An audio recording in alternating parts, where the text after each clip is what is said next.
I know that you were doing some research kind of before the pandemic about deskless workers and Mhm. kind of maintaining good communication with them. And then that's something you've continued to explore as some kind of semblance of normality has returned to the workplace.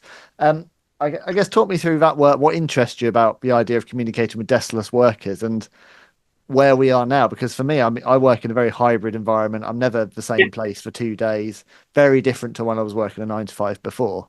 So, yeah, how's that changed for people within organisations as well? So interesting because a lot of what we found when we did the research into deskless workers definitely applies across to other workers as well. The research we did with deskless workers was in 2019 and 2023. So it tracks either side of the pandemic. And my reason for being interested in that is that I spent how many years? 6, 7 years working for a company where we were involved in the catering in travel locations around the world. So I was head of internal communications for the UK part of that business for a few years. And I had 8,000 people who were serving coffee and baguettes in train stations and airports across the UK.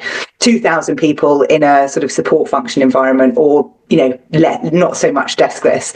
And it was hard. And I always found at conferences that all of the case studies were people talking about their amazing communication work, but it was to everyone that sat at a desk.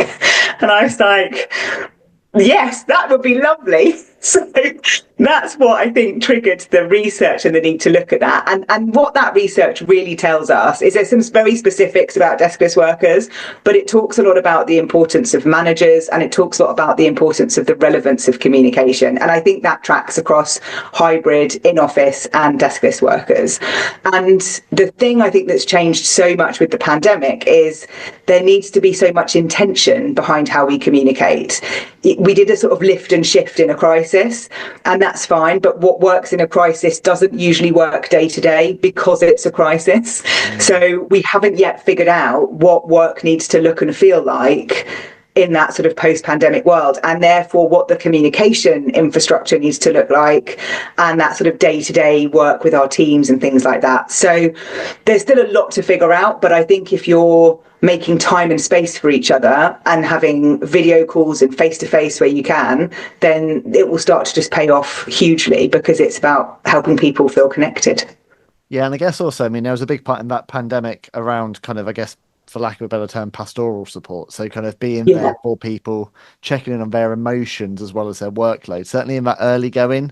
And I yeah. don't know, in your experience, like from a leadership perspective, whether you're seeing that as a trend that's continued, or whether obviously we've come back to a market that, the economy is in not in a great way, and no one's quite figured out what post-pandemic life looks like fully.